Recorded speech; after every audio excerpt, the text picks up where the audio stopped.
우리에게 주시는 하나님의 말씀은 출애굽기 15장 1절부터 21절까지입니다.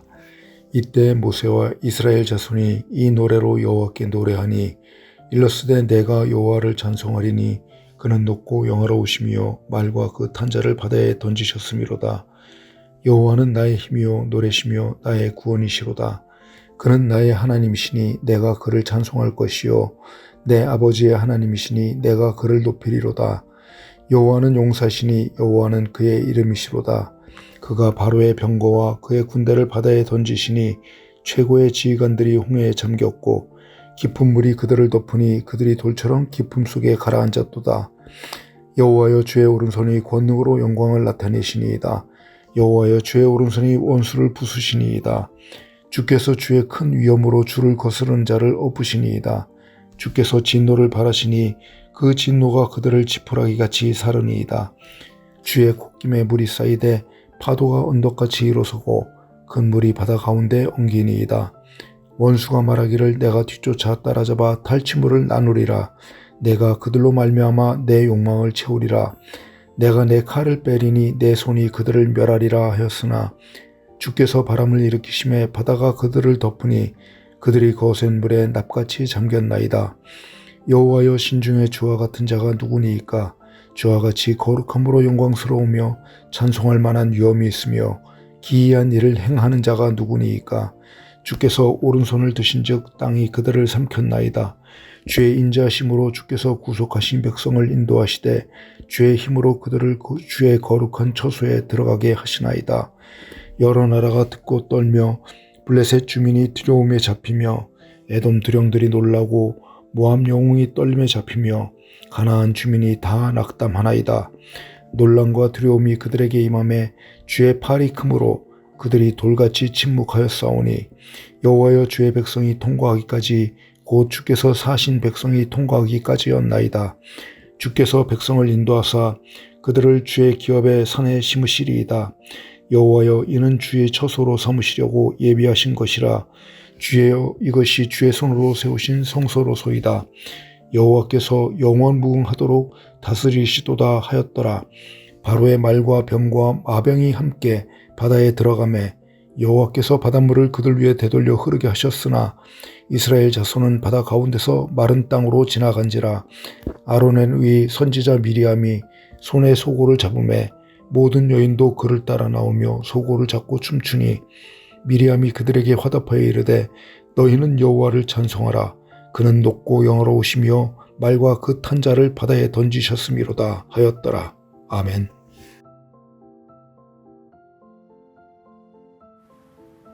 우리는 인생을 살아가며 수많은 감정들을 마주합니다. 그리고 그 중에서도 가장 기억에 남는 감정들은 우리가 그때에 무슨 일이 있었는지 세세하게 기억할 수가 있지요. 불과 몇 시간 전만 하더라도 이스라엘 백성 뒤에는 애굽의 전차가 먼지를 일으키며 쫓아오고 있었고 앞에는 홍해바다가 가로막고 있었습니다. 그야말로 끝이라고 생각했던 그 순간에 바다가 갈라졌습니다. 그리고 이제 그들은 안전한 육지에 서서 자신들을 삼키려 했던 바다가 원수들을 삼키는 장면을 바라보게 됩니다.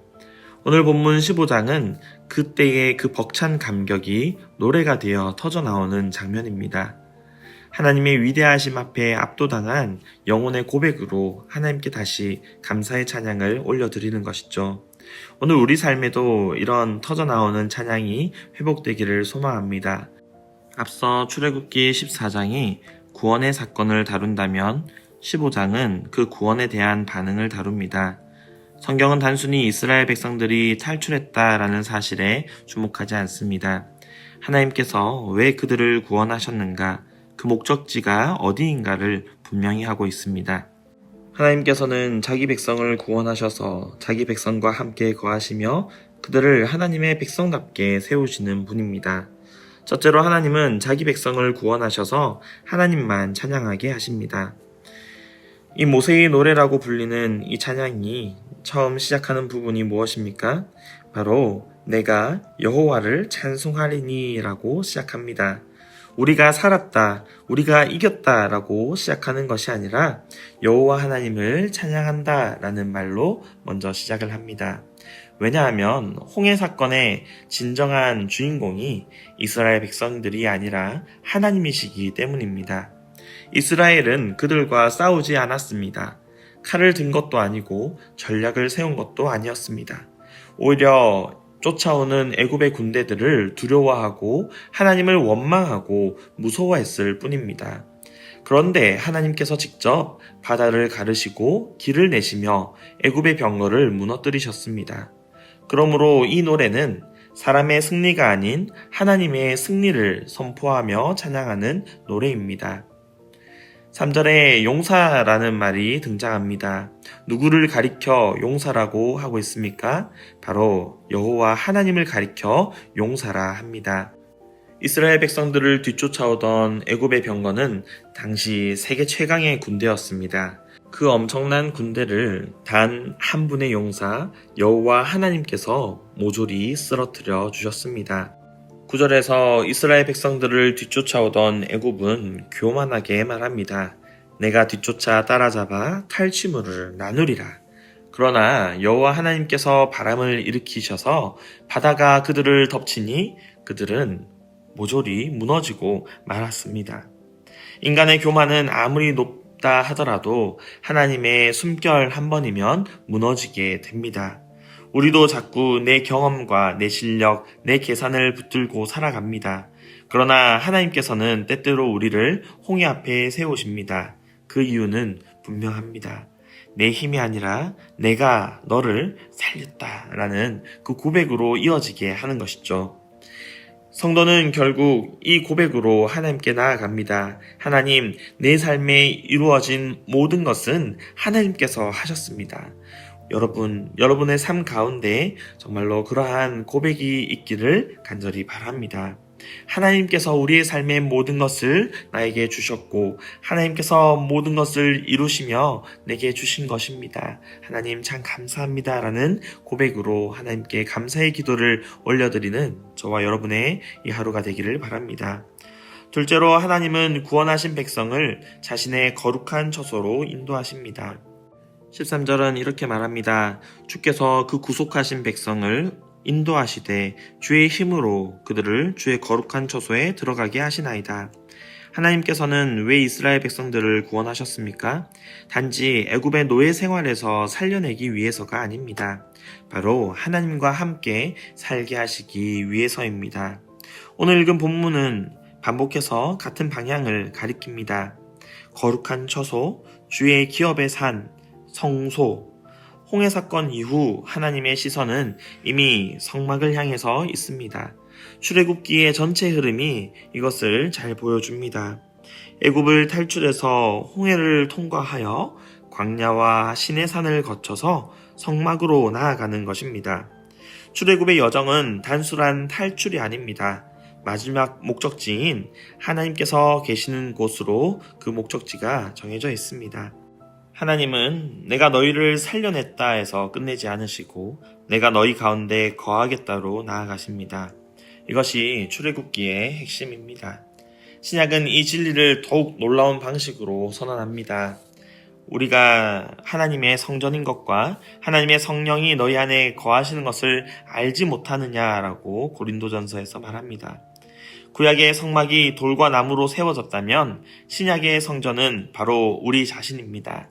이제 하나님은 건물이 아니라 성도 안에 거하십니다. 우리의 가정 가운데, 우리의 삶의 현장 가운데, 우리의 교회 공동체 가운데 함께 하시고 있습니다. 그러므로 성도의 삶은 단지 내 마음대로 내 문제를 해결하고 풍성하게 살아가는 삶이 아니라 하나님이 거하시는 그 자리답게 살아가는 삶이어야 합니다. 셋째로 하나님은 구원하신 백성을 하나님 나라의 사명자로 세우십니다. 19절 이후를 보면 미리암이 등장합니다. 모세의 노래가 채 끝나기 무섭게 아론의 누이 선지자 미리암이 소고를 잡고 나오며 모든 여인들을 이끌어 함께 찬양합니다. 여기서 중요한 점은 구원의 감격이 개인의 감격에서 끝나지 않았다라는 것입니다. 한 사람의 찬양이 아니라 공동체 전체의 찬양이 바로 이러한 고백이 되는 것입니다. 왜냐하면 하나님은 자기 백성을 통해 하나님의 영광을 세상에 드러내기 원하시기 때문입니다. 하나님이 이스라엘 백성을 단지 살아남은 민족으로 만드신 것이 아니라 그들을 하나님의 백성, 거룩한 제사장 나라로 세우기를 원하셨습니다. 이스라엘은 살아가는 방식으로, 그들이 예배하는 모습으로, 그들과 그들 이웃 가운데 공동체의 모습으로 하나님을 세상에 드러내야 했습니다. 하나님은 우리를 구원하셔서 단지 교회만 왔다 갔다 하는 사람이 아니라 세상 속에서 하나님을 드러내는 백성으로 부르셨습니다. 학교에서, 직장에서, 가정에서, 사람들과의 관계 속에서 우리를 통해 하나님의 모습이 드러나기를 바랍니다.